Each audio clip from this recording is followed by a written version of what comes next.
Your witness. Hi, can I call you Jeremiah? Yes. Hi, Jeremiah. So earlier you told us you're in 8th grade, Yes. and so you'll be headed to high school next year. Yes. You excited about high school? No. No? It's a little different. It's going to be a little different. You said that you are still rooting for the Eagles? Yes. So living up in New York hasn't changed you? No. No.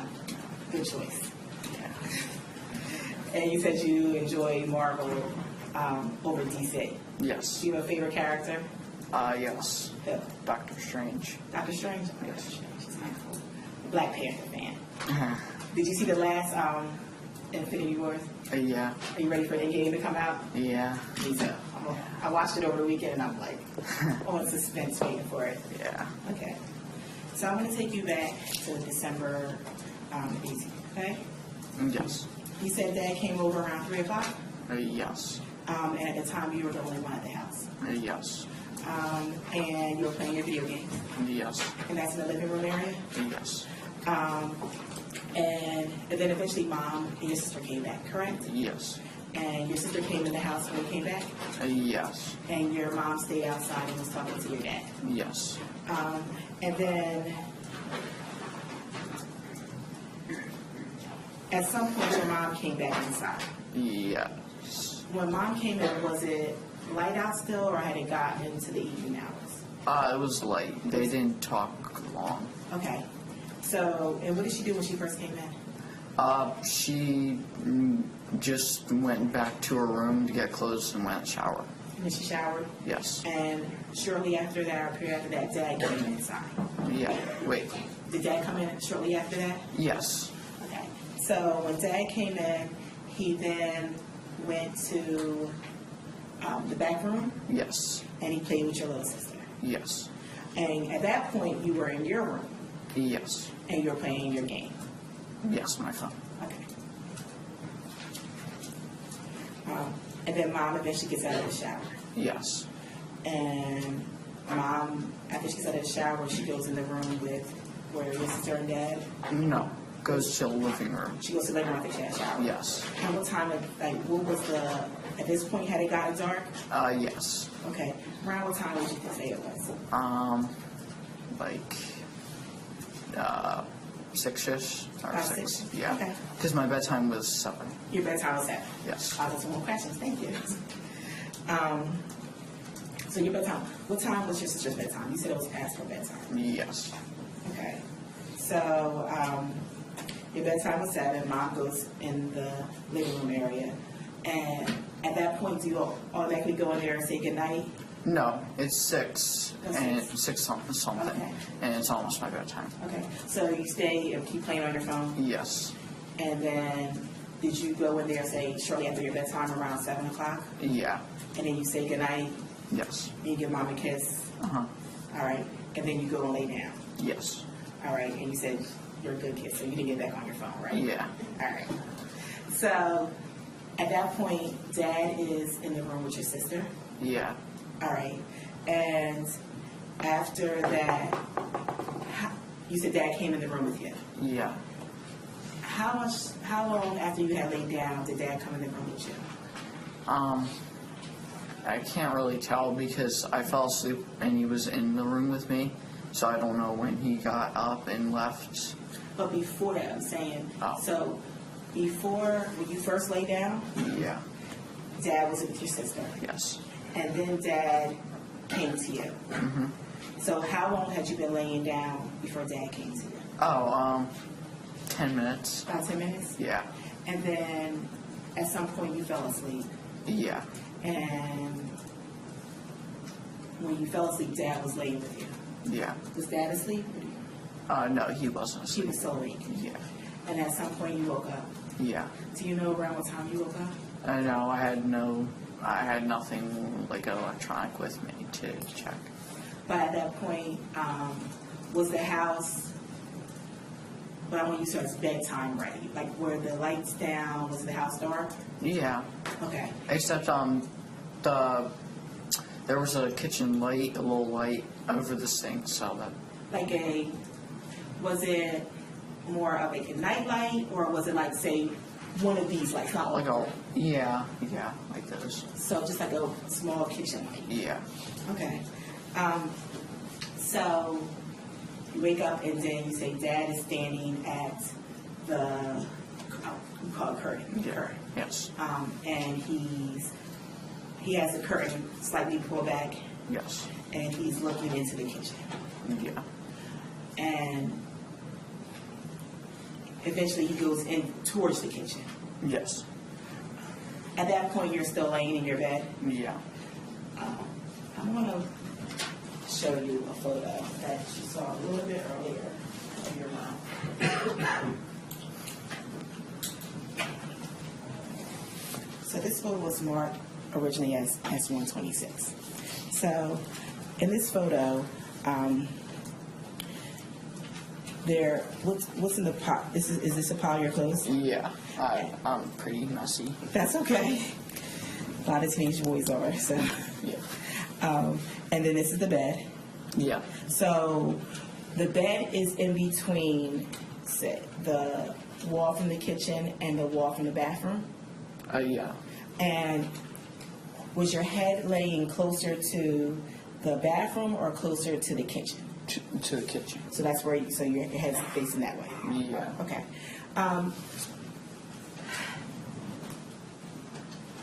So Dad gets up and he walks out. And at that point, what do you do?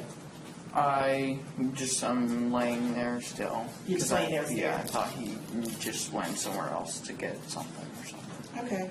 And then you hear a thump. Yeah. At that point, you peek under the curtain. Yeah. So, do you get off the bed? Yeah. So you get off the bed, and are you standing, laying on the floor? Laying on the floor. And then you're looking underneath the curtain? Yeah. Okay. And at that point, you said earlier that you saw Mom laying on the ground. Yeah. And you saw Dad over top of Mom. Yeah. And at some point, Dad moves away from Mom. He moves away from her. After he chips her. Yeah, but so he moves away from her? Yeah. And he goes to the refrigerator. Yes. And the refrigerator is actually up against your bedroom wall, but on the kitchen side. Yeah. Correct? Yeah. And you said that you hear Dad what you believe is take a knife from the block, correct? Yes. And then he goes over back towards Mom. Yes. And Mom at that point doesn't move, she doesn't get up. Yeah. She's She's laying there. yeah. Okay. So, and then at that point, you said you saw Dad stab Mom, Yes. and then you looked underneath then you went back underneath of your comforter, your bed, you went back on your bed, Yes. and began crying. Yes.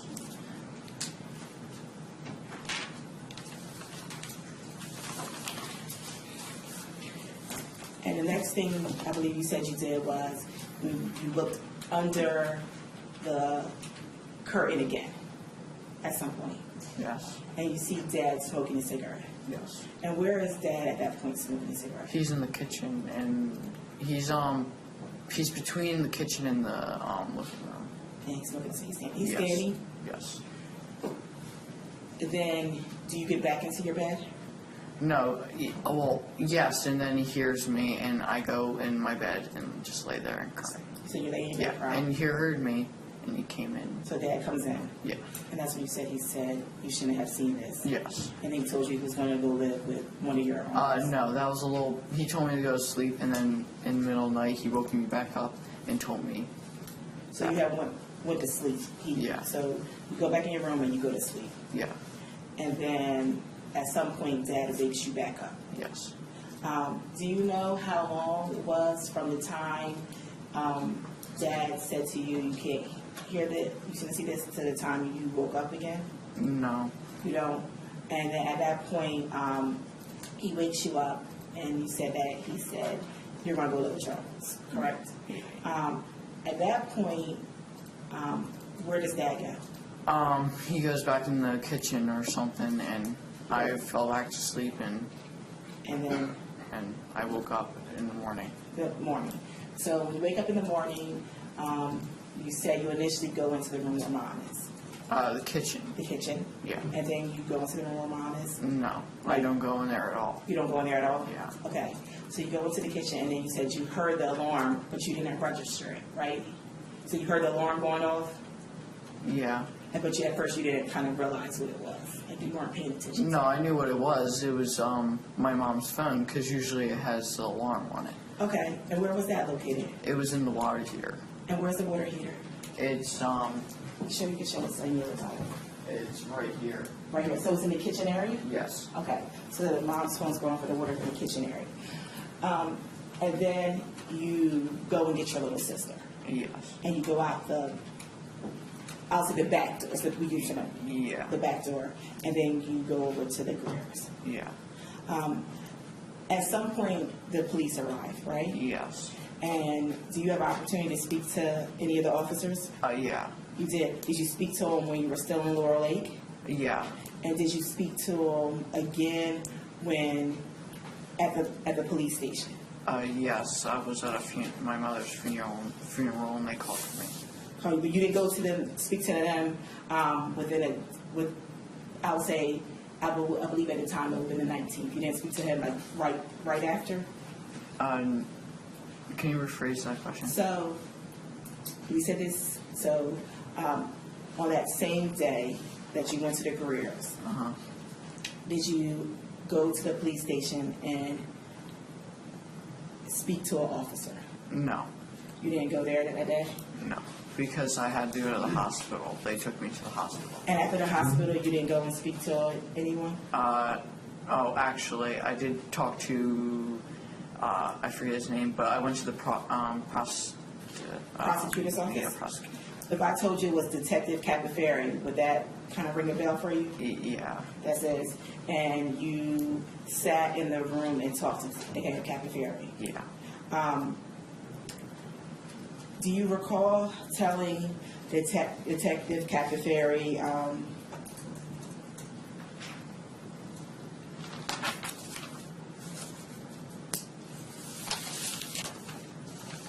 so did you remember telling Detective Capiferi that you heard that you remember telling him that you heard your dad get a knife? Yes. And that you remember telling him that you heard what it sounded like? Yeah. And that's similar to what you demonstrated for us earlier today? Yes. And you told him that you didn't actually physically see him get the knife, correct? Yes. And that, did you remember telling Detective Capiferi that you don't exactly remember where your dad stabbed your mom? No, I don't. You don't remember telling that to him?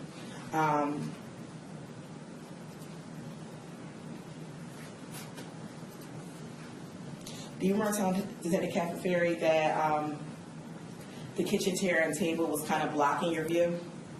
Not really. It wasn't? So I don't recall saying that.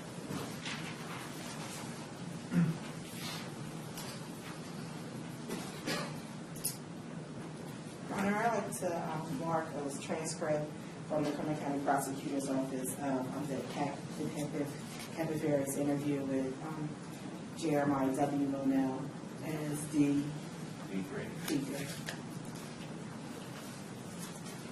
Jeremiah, I'm going to show you. You have to go to the court, okay? Sorry.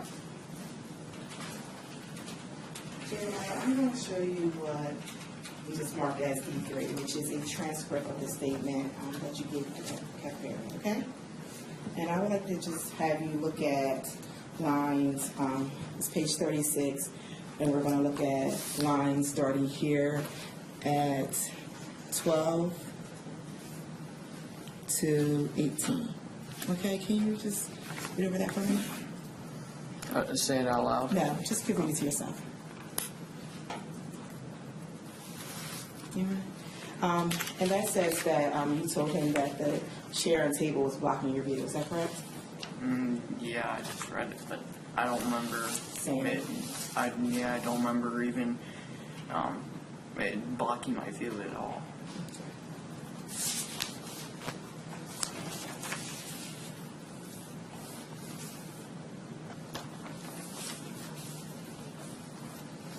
Do you want to talk a little bit about what your dad was wearing that day? December. Yes, in December. So when he came, He was. wait a minute. Oh, sorry. That's okay. I'm going to ask a question. So when he came to the house, he was wearing, you said, jeans, Yes. and he was wearing a sweatshirt. Yes. Do you have a jacket or anything else on? No, he was wearing a sweatshirt. And jeans. And the last time you saw him, was he wearing jeans and a sweatshirt? Yes. Jeremiah, do you remember the time your dad left the house? No. Do you remember telling the cafeteria that your dad left the house around 1 o'clock in the morning? I was making an estimate. You make an estimate. Yes. And when he left the house at 1 o'clock, or when they said that from saw him, he had on his sweatshirt and jeans. Yes. No further questions? I'm sorry. There's a couple more questions on Jeremiah. Do you remember telling the cafeteria that you told him that you heard that your dad actually started his truck? I did see that, and I don't remember that. I remember he parked his car at Crystal Greer's house in the back of her trailer. But you did tell him that you heard he started his truck? Yes. And did you also remember telling him that you looked at the clock and you saw that it was 1 a.m.? Yes. And I don't remember that either. You don't remember now, but Yeah. you do. Because I even watched that whole thing, and I don't remember. So you watched your. Yes. And when did you do that? Day before today, You did? Yeah. Where did you do that at? at the place I'm staying. At the place where you were staying, so you Yes. watched it. Okay. No further questions? Redirect. Thank you, Judge. Jeremiah, when you saw your dad coming back from the kitchen after he had stopped choking his mom, did you see the front of him? Can you rephrase that? Was he walking towards you? Yeah. And you could see who that person was? Yes. And who was that person? Jeremiah Louis Monell. Oh, sorry, Jeremiah Edward Monell. And that's your father? Yes. When you say that you saw your dad smoking, when we looked back out underneath, was your mom's body covered with the blanket at that time? I didn't look at her. I didn't pay attention to her at that point. Do you know which door your dad used to leave the house? No. Did you hear your dad leave the house? No. Do we have the lights briefly?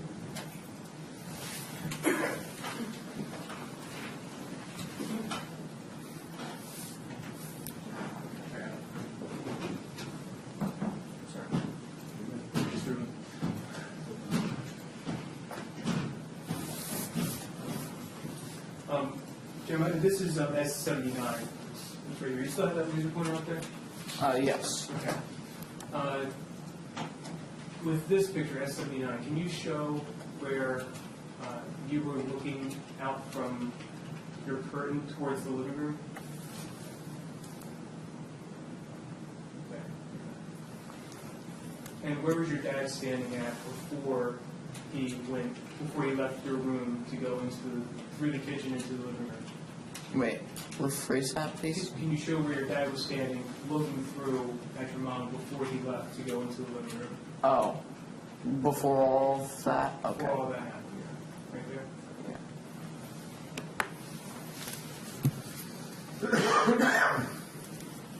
You got nothing further? Thank you. Yes. Can I just have a few moments, Judge? Thank you. Do you swear or affirm to tell the truth, the whole truth, and nothing but the truth, so help you God? I do. Please state and spell your name for the record. Alison Mautone, Allison, Mautone. Thank you. Thank you. Have a seat. Your witness, Mr. Wexler. Thank you, Your Honor. Good afternoon, ma'am. Good afternoon.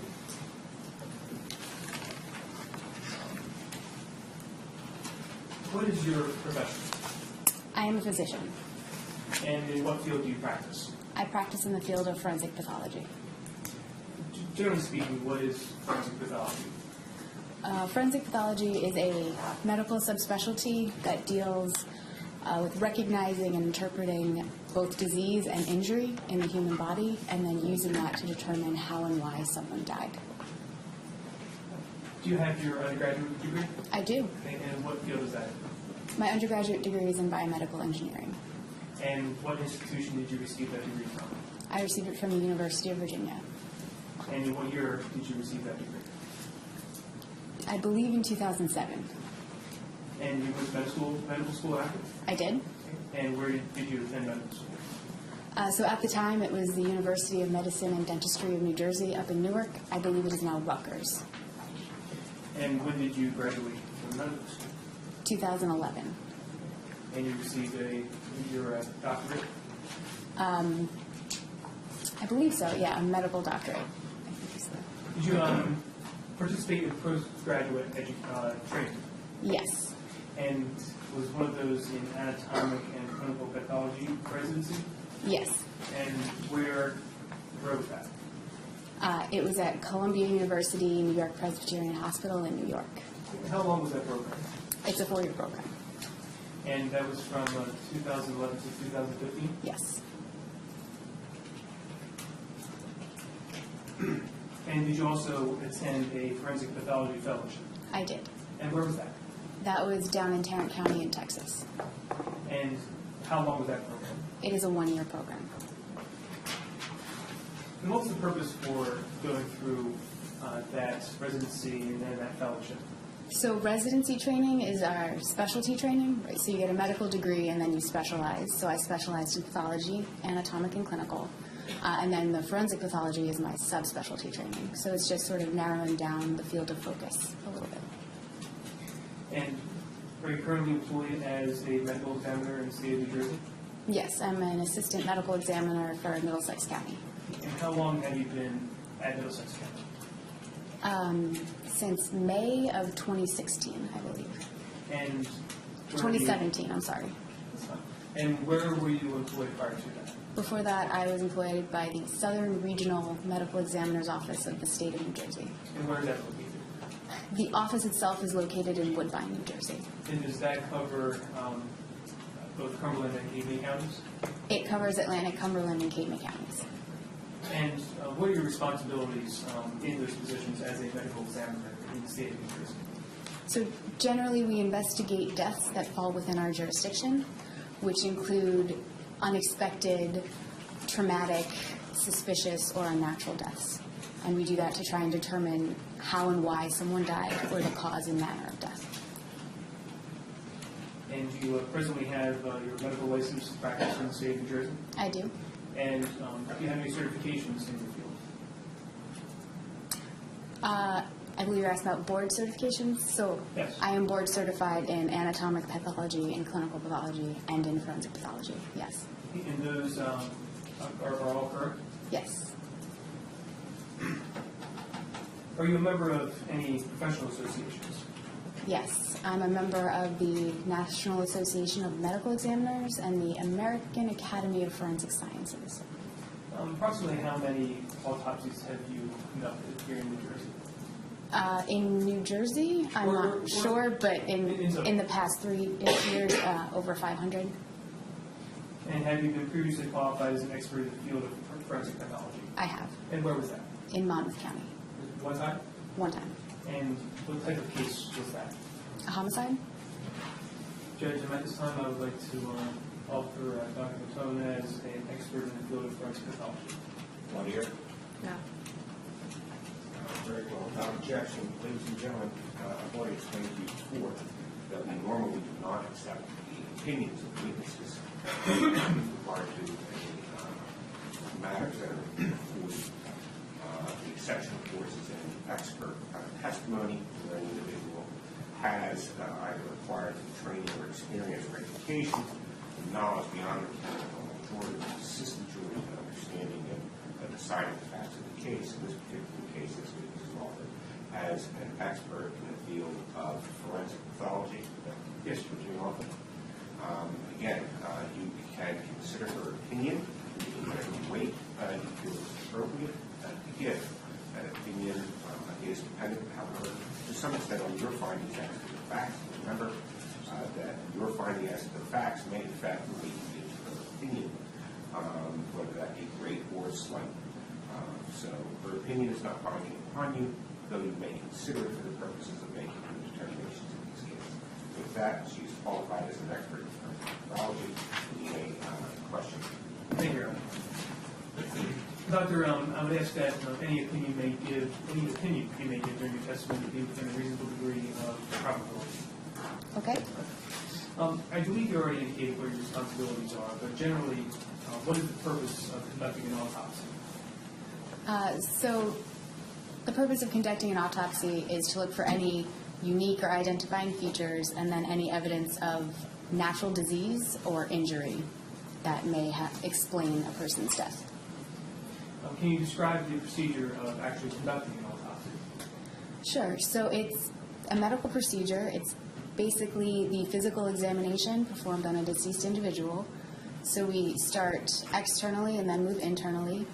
So externally, we just document how somebody comes in, any clothing, personal effects, any medical intervention, scars, tattoos, general body build, hair color, things like that. And again, any evidence, as I've said, of disease from the outside or trauma or injury to the body. And then we proceed internally by making surgical type incisions of the head, chest, and abdomen to be able to examine the underlying body cavities and organs to again look for injury or disease that are present. And do you document your observations as you're conducting an autopsy, Yes. both for the external and the internal examination? Yes. Are there any additional procedures that are conducted after your examination is completed? It depends on the case. We sometimes do x-rays. We will sometimes send samples off for histologic processing, where I'll look at different tissues under the microscope, and we do toxicology testing pretty frequently. I think those are the most common additional procedures. Throughout the course of your conducting of an autopsy, and when you document your findings, generally do you use medical terms in describing injuries and locations? I try not to be too excessive in the medical terms, but yes, they are. I'd just like to go over a few of those medical terms, just for some greater understanding. Medically speaking, when you refer to a person's interior, what are you referring to? So anterior is the front of the body, with posterior, the opposite, being the back of the body. And lateral? So the midline of a person is pretty much just the absolute middle of your body, the middle of your nose, middle of your chest. So anything lateral would be to either side. So on the right, lateral would be towards the right, away from midline, and on the left, lateral is to the left, away from midline. What about medial? So then medial is the opposite. That would be towards the midline of the body. And is there, anatomically speaking, an area that is referred to as the neck, person's neck? Yes. So below the head and then above sort of the clavicles would be the neck. And the person's torso? So the torso is the main part of the body, again, joining the neck and the extremities. So chest, abdomen, pelvis would make up the torso. Speaking on, what is a hemorrhage? Hemorrhage is bleeding. And a contusion? A contusion is a bruise. When you describe something as a blunt force injury, what do you mean by that? So there are, generally speaking, two types of injury. There's sharp force and blunt force. So a sharp force injury is an injury with a sharp-edged implement, whereas a blunt force is basically anything that is not sharp. Could an inanimate object, or floor or wall, something of that nature, could that be a blunt object that can be used to cause a blunt injury? Yes. When you indicate that something is described as a stab wound, what do you mean by stab wound? Okay. So sharp force injuries, there are basically two types. It's either a stab wound or a cutting or incised wound. So a stab wound is more perpendicular to the body surface, so its depth into the tissues, the wound depth, will be longer than its length along the skin. Whereas a cutting or incised wound is the opposite. It's more parallel to the body, so its length in the skin will be greater than its depth into the tissues. When you refer to something as a cause of death, what do you mean by cause of death? So the cause of death is just any illness, injury that results in a person's death. And what is the matter of death? So the manner of death is basically the circumstance surrounding how a death occurs and how it came about. There's generally 4 different types of manners of death. There's natural, which I think is the most maybe obvious, like heart disease, cancers, those would be natural deaths. Accidental deaths, or accident as a manner, is when something external to the body causes the death. So a lot of the drug-related deaths that we're seeing now are accidents. Any motor vehicle-related death is usually an accident. There are suicides, where an individual intentionally does something to take their own life. And then there's homicide, which is death at the hands of another. We do have a 5th category called undetermined, which we use when we just can't tell which of those manners best fits the death. Doctor, did you have the opportunity to conduct the autopsy of Tara O'Shea Watson? Yes. I'm going to show you the document marked as S37.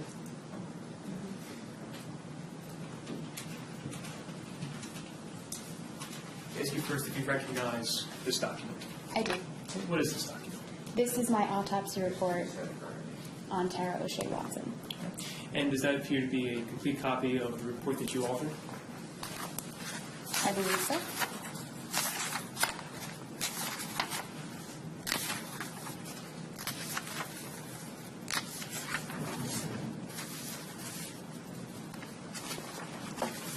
Yes. I would ask that if at any point during your testimony you need to refer to that, just indicate that you're doing so. Okay. Okay? Do you recall the date that you performed the autopsy? Referring to my report, I performed the autopsy on December 20th of 2016. How was Ms. O'Shea's body received at the morgue when you conducted your autopsy?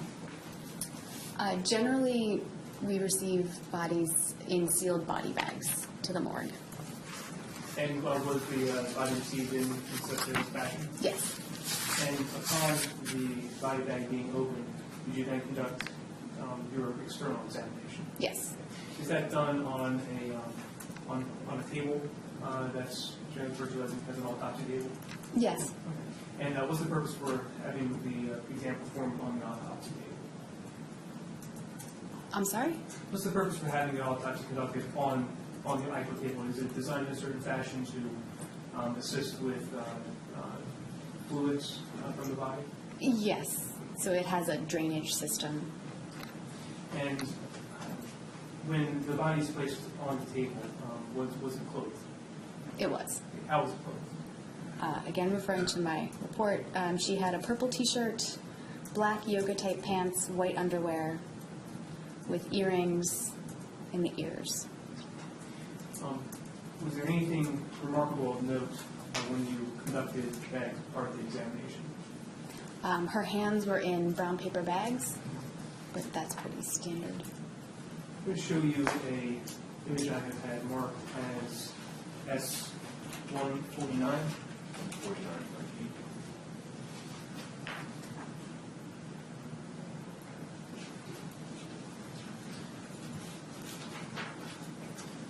Doctor, ask if you recognize what's depicted here in S149. Yes. Okay, what is in S149? So that is a picture of the decedent as, again, received in clothing. And is that an accurate representation of how Ms. O'Shea's body was received by yourself prior to actually conducting your examination? Yes. Judge, I ask that S149 be entered as evidence and published with the jury. Objection. No objection, Your Honor.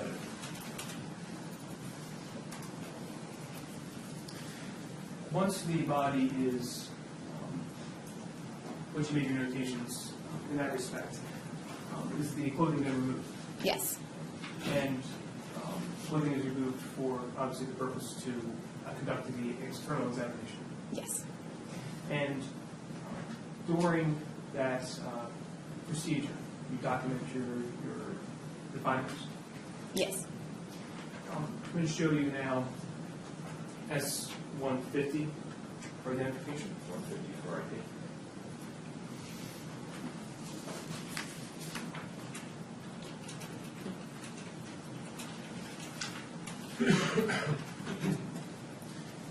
I can show you S-150.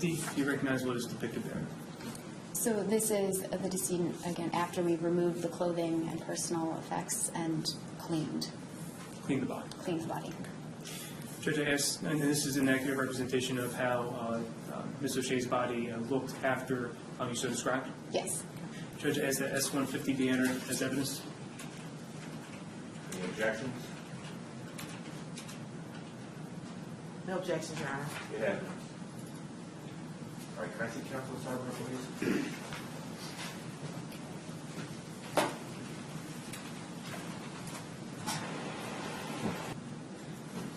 Okay. Proceed, Mr. Westphal. Thank you. It is 150 is an evidence. Go ahead. Thank you. Get the lights, please.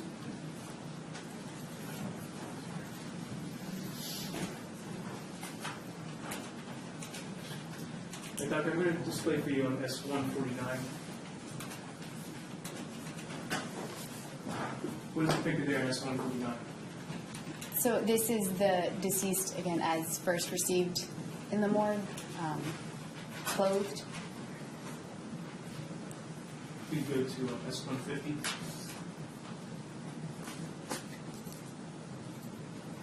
What is depicted in S-150? And then this is after we have undressed and cleaned the body. And during this time, did you document the injuries that you observed on both the, particularly the anterior and also the posterior of Ms. O'Shea's body? Yes.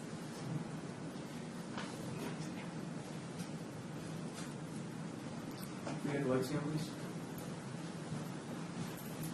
Doctor, I first like to ask you, in so describing these injuries in your report, did you assign them any particular order, designating the sequence that you believe the injuries occurred? I do not know the sequence in which they were inflicted, but I just generally group them head to toe, front to back, with the deeper penetrating injuries first and then the more superficial injuries second. I'd like to begin at the first wound that you noted in your report. What wound was that? The first wound I noted is an incised wound of the neck. And again, an incised wound, if you could define that. So it's a cutting wound, incised wound. It is longer than it is deep. And could you describe the injury that you observed to be inflicted upon this guy? Sure. So it's of the anterior neck, has slightly jagged borders, and there was a lot of exposed underlying injured tissue, including, reading from my report, the left jugular vein, the trachea, and the esophagus.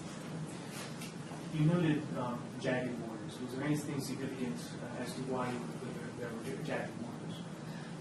It indicates a less than smooth motion, so not exactly one clean cut, but the exact motion that happened to make it jagged, I can't say. The injuries that you observed of the actual neck itself, you indicated an injury to the trachea and the esophagus. What injury specifically was that? So I believe I called them transected, which means that they were completely cut through. Were there any other injuries to the area that were associated with that particular wound?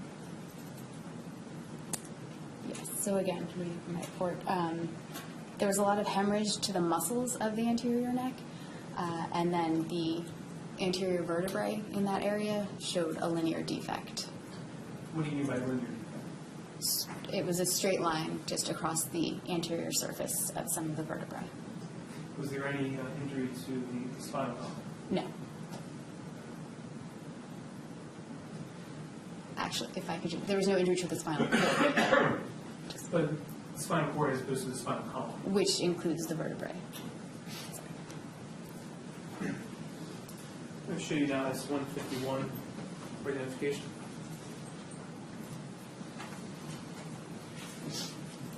I'm going to ask if you could take a look at S151, ask if you recognize what is depicted there. So this is a close-up view of the decedent's neck from the left side. And does that accurately represent the injury to the neck that you observed when you conducted your autopsy? Yes. Judge, I ask that S151 be admitted as evidence. Objections? What? It's prejudicial.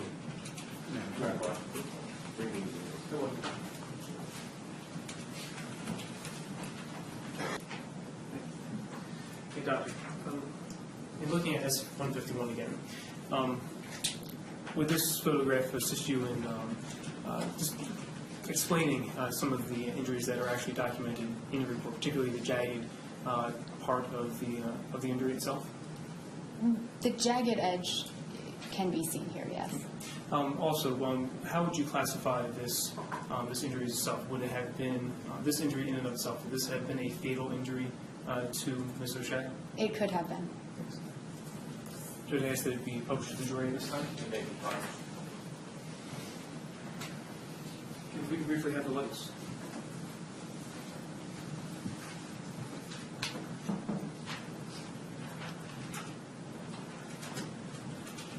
Doctor, I believe there is a laser pointer that's there in front of you. There's a red button on there that will be the laser. If you could display that jagged edge that you referenced earlier. Okay. So this here is that non-smooth jagged edge that I was talking about. And are there any injuries that you described that are visible in this picture itself? As opposed to the trachea, esophagus, things of that nature. Are they visible in this photograph? So this area here shows a combination of subcutaneous tissue, which is usually fat, blood, and muscle of the neck that were injured in this wound. Thank you.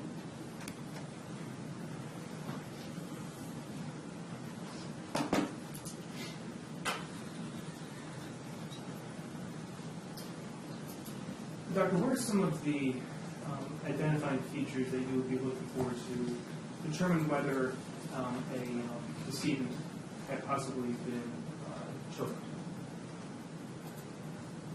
Okay. Or strangulated? So injuries to the neck, usually that would go along with some sort of a compression, choking, ligature. Otherwise, are bruising to the skin and hemorrhage of the muscles underlying it, as well as fractures to the bones and cartilage of the neck. And then away from the neck, we sometimes see petechial hemorrhages or very small pinpoint hemorrhages in the eyes and of the skin of the face. Do you always see that petechial hemorrhaging in victims where you determine that they may have been strangulated? You can be strangled and have absolutely no findings, so no. The injury that you noted to the neck, would that have had any impact on the determination to make a finding as to whether Ms. O'Shea had been strangled? The muscles of the neck were very injured, so there were incised wounds, there was a lot of hemorrhage, so if there was other injury to those muscles, I would not be able to say. The next injury you described, I believe, is a stab wound to the neck. Yes. And could you describe what you observed in that one stab wound? Sure. So it's a stab wound of the nape of the neck, which is just the back of the neck.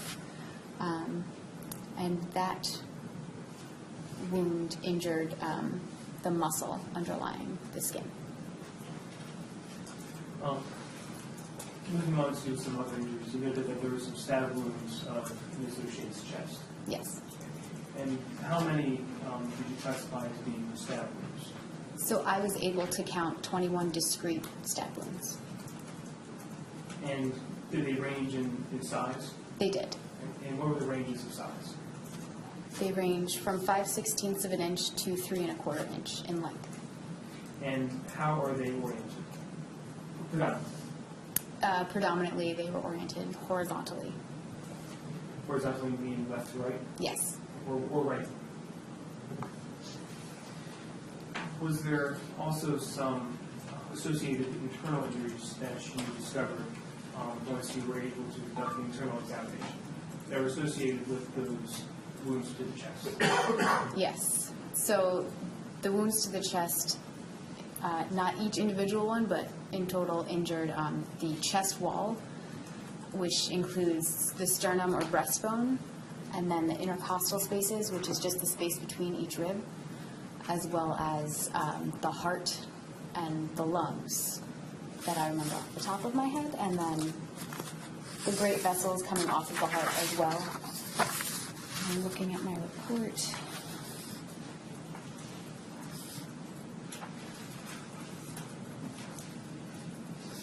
It's like the esophagus, the liver,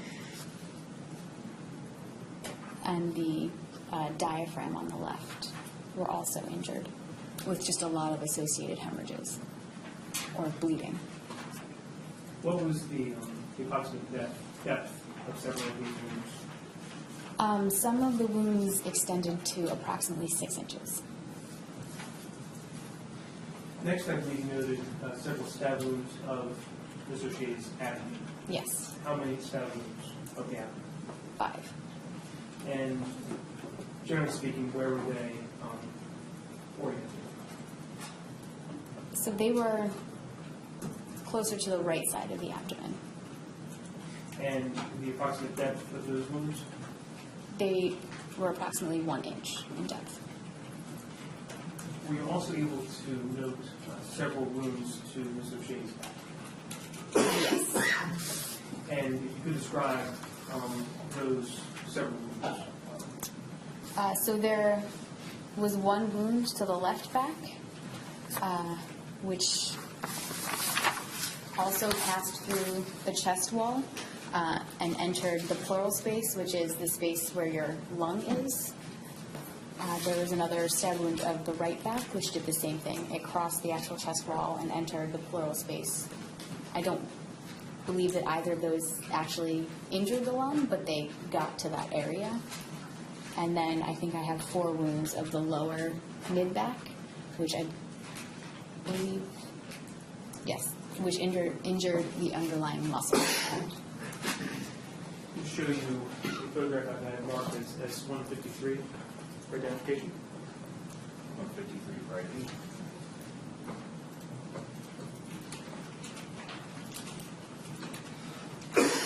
I guess we take a look at S153. Do you recognize what is depicted there? Yes. And what is 153 depict? 153 shows, again, the unclad, cleaned back of the deceased with several stab wounds. Okay. And the stab wounds that you noted in your report, are they observed in this photograph as well? At least most of them. Okay. Are there any that you do not see in this photograph that you noted? The stab wound of the right back, I'm not certain. Okay. As to whether it's depicted in this or not? Yes. However, overall, does this depict generally the stab wounds that Ms. O'Shea suffered to her back? Yes. Should I ask that 153 be admitted as evidence? Objections? No. Get out. 153. Is that be published to the jury as well, Judge?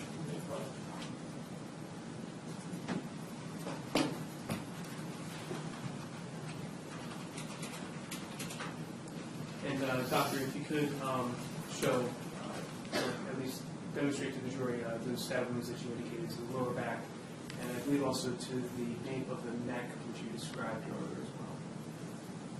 So, these are the 4 wounds of the lower back. I believe that is the wound of the left back that I described. And then this would be the nape of the neck. I'm not certain that I can see the wound from here, but that would be the area. Thank you. I want to briefly talk about the injuries that you noted to the chest that we just talked about a little earlier. Would any of those wounds have, or would you be able to classify any of them as fatal injuries? What injuries that could have caused the death of Ms. O'Shea? Yes, many of them. Could you indicate which ones?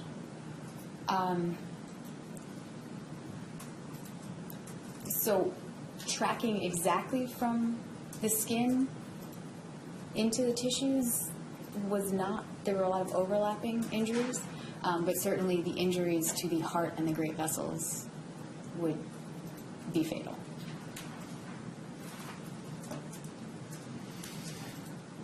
I noted that there was some purple discoloration on Ms. O'Shea's back in that photograph. Can you describe what that is?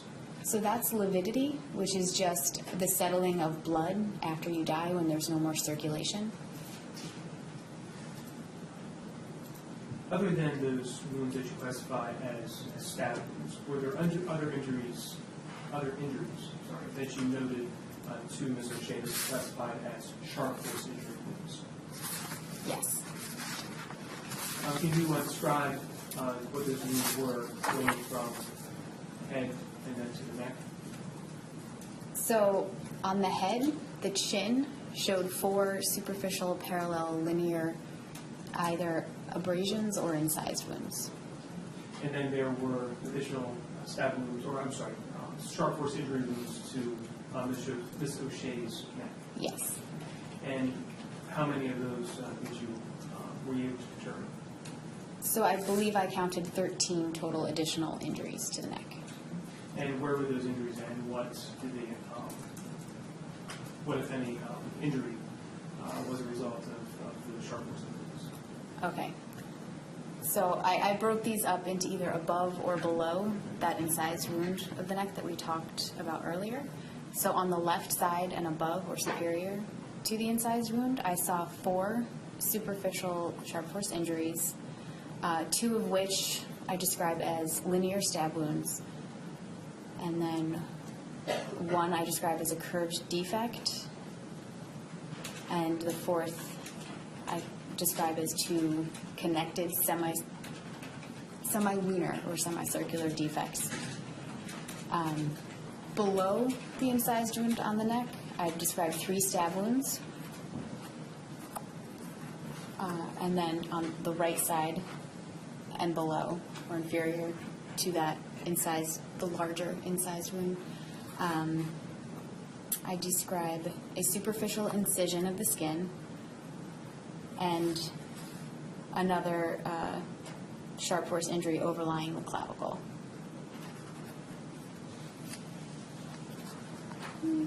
Sorry. As well as, it looks like 5 superficial cuts, again, injuring the skin.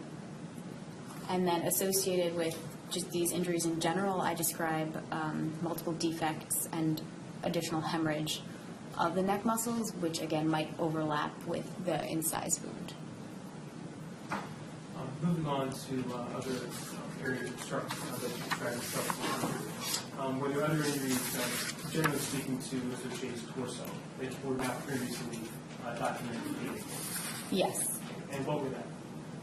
So I describe an additional 29 injuries to the anterior torso, including 11 superficial incised wounds of the chest, again, just injuring the skin. Approximately 15 superficial sharp force injuries of the abdomen and the epigastric region, which is above your belly button, but below your ribs. And again, superficial meaning, I think, skin injured. And then on the left flank, which is just the left side of the body, another 3 superficial stab wounds, which injure the skin, the underlying subcutaneous or fatty tissue, and then the muscle. Moving on from the injuries to the anterior torso, were there other sharp force injuries to the tissue on Ms. O'Shea's back? Yes, I describe an additional 7 stab wounds of the back. Were there also, did you also note an injury to Ms. O'Shea's right arm?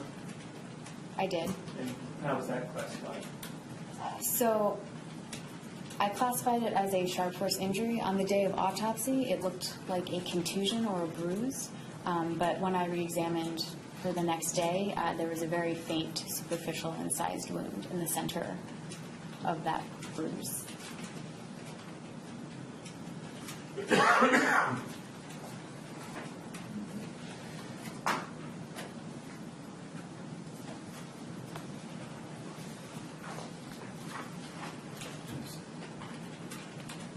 Doctor, I'm going to show you a photograph I've had marked as S157 for identification. Do you recognize what is depicted there? Yes. Okay, what is S157? So that is a picture of the injury that I was just describing. And that's an accurate representation from the day of the actual autopsy itself? I believe this is probably from the following day. I'm not sure which day. Does this photograph depict the injury that you just described? Yes. Judge, I ask that S157 be entered as evidence. Objections? No evidence. 157.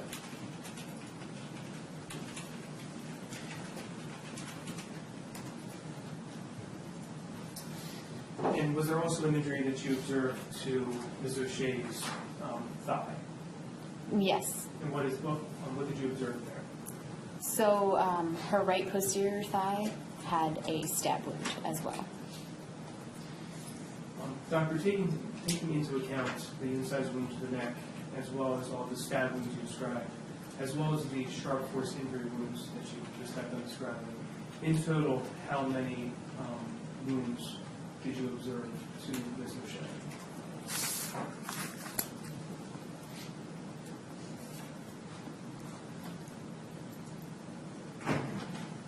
I believe 89 sharp force injuries. Doctor, were there also some injuries that you classified as blunt force injuries? Yes. And where were those located? So the top of her right shoulder, the right lateral arm, and the right medial thigh. I noted contusions.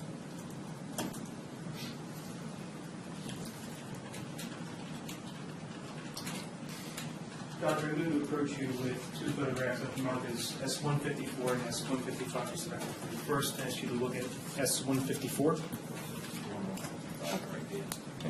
And what does S154 display? This shows a contusion of the top of the right shoulder, the right superior shoulder. And is that an accurate representation of how the injury looked when you conducted your autopsy? Yes. S155, do you recognize what's depicted there in S155? This is the contusion of the right lateral arm. And again, does this accurately represent the injury that you documented in your report on the day of the autopsy? Yes. Judge, I ask that S154 and 155 be entered as evidence. Objection? Amen. Judge, if I could display S154 to the jury. No problem.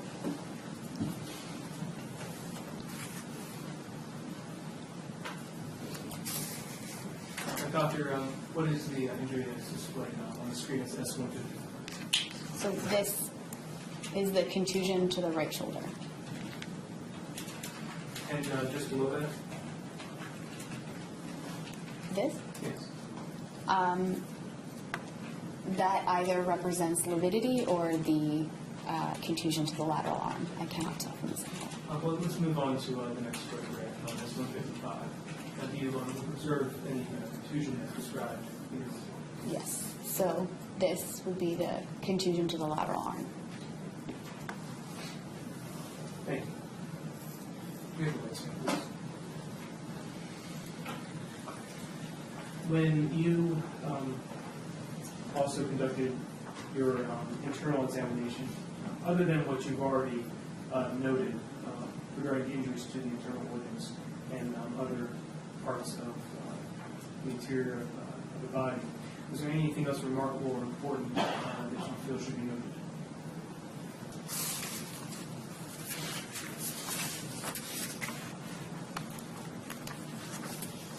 I don't believe so. After you concluded your examination and received reports of procedures, were you able to reach an opinion about the cause of death for Elizabeth? Yes. And what was her cause of death? Her cause of death was multiple sharp force injuries. And what was the manner of death classified as? It was classified as a homicide. Thank you, Judge. I have nothing further at this time. I see, Counsel Chair, please.